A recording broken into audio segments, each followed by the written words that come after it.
दोस्तों आज की इस वीडियो में हम लोग पूरा डिटेल में बात करने वाले हैं ट्रेन के टिकट के कैंसिलेशन चार्जेस के बारे में। तो दोस्तों आपके पास जो ट्रेन का टिकट होगा दो ही कंडीशन वाला होगा, या तो वो कंफर्म हो चुका होगा या फिर वो वेटिंग के कंडीशन में होगा। तो दोनों ही कंडीशन में आप अपने ट्रेन के टिकट को कैंसिल करते हैं तो यहाँ पे आपसे रेलवे कितना चार्ज लेती है आज की इस वीडियो में आपको मैं पूरा डिटेल में बताने वाला हूँ। साथ के साथ आपको इस वीडियो को स्किप करने की जरूरत बिल्कुल भी नहीं है, वीडियो यहीं से स्टार्ट होने वाला है। तो आइए चलिए शुरू कर लेते हैं। सबसे पहले मैं आपको बताता हूं वेटिंग वाले कंडीशन में अगर आप अपनी टिकट को कैंसिल करते हैं तो यहां पे आपसे रेलवे कितना चार्ज लेती है। तो दोस्तों आपका टिकट चाहे रेलवे में किसी भी क्लास का हो, चाहे वो स्लीपर का हो, फर्स्ट एसी का हो, सेकंड एसी का हो, थर्ड एसी का हो, थर्ड एसी इकोनॉमी का हो, चाहे रेलवे में किसी भी क्लास का हो, वहां पे आपसे railway 60 rupees plus GST charge करती है। आप अपने टिकट को कभी भी कैंसिल कर सकते हैं। चार्ट प्रिपरेशन के पहले आप कभी भी कैंसिल करेंगे तो वहां पे आपसे railway 60 rupees plus GST charge करेगी। चार्ट प्रिपरेशन के बाद आपका टिकट ऑटोमेटिकली कैंसिल हो जाता है। अगर नहीं भी होता है तो आप उसको खुद से भी कैंसिल कर सकते हैं, तब भी आपसे वहां पे 60 रुपीज प्लस जीएसटी चार्ज किए जाएंगे। अब हम लोग बात करते हैं कि आपके पास जो टिकट है वो कंफर्म सिचुएशन वाला है, यानी कि आपका जो टिकट है वो कंफर्म हो गया है। तो दोस्तों इसके लिए रूल थोड़े से लंबे चौड़े हैं, आपको बिल्कुल ध्यान से समझना होगा।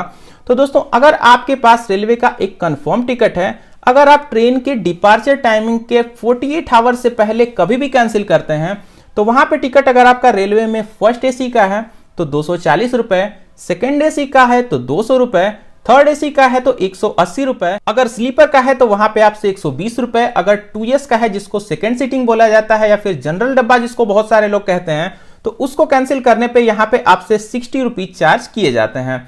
अब हम लोग बात करते हैं रूल नंबर 2 के बारे में।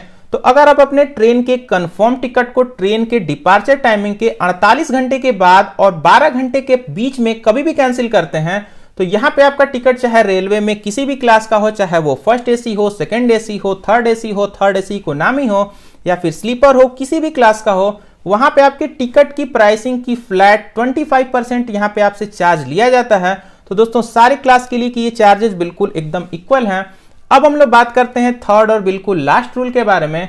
अगर आप अपने ट्रेन के कंफर्म टिकट को चार्ट प्रिपरेशन के पहले और 12 घंटे के बीच में कभी भी कैंसिल करते हैं तो यहां पे आपके टिकट की जो भी प्राइसिंग होगी उसका फ्लैट 50% आपसे चार्ज किया जाएगा, चाहे आपका टिकट किसी भी क्लास का हो, first AC, second AC, third AC economy या फिर स्लीपर, किसी भी क्लास का होगा। आपकी टिकट की जो भी फेयर होगी उसकी हाफ फेयर आपसे वहां पे एज अ पेनाल्टी ले ली जाएगी। और बिल्कुल लास्ट में ये समझ लीजिए कि अगर आप अपने ट्रेन के कंफर्म टिकट को चार्ट प्रिपरेशन होने के बाद कैंसिल करते हैं तो वहां पे आपको एक भी रुपया रिफंड के रूप में नहीं मिलेगा, चाहे आपका टिकट रेलवे में किसी भी क्लास का हो। दोस्तों उम्मीद करता हूं बिल्कुल कम शब्दों में मैंने आपको समझा दिया ट्रेन टिकट के कैंसिलेशन चार्जेस के बारे में। अगर आपको वीडियो पसंद आई हो तो वीडियो को एक लाइक जरूर करिएगा, चैनल पर नए होगा तो सब्सक्राइब जरूर करके जाइएगा, क्योंकि मैं आपके लिए ऐसी लेटेस्ट टेक्नोलॉजी अपडेट्स लेके आता रहता हूं।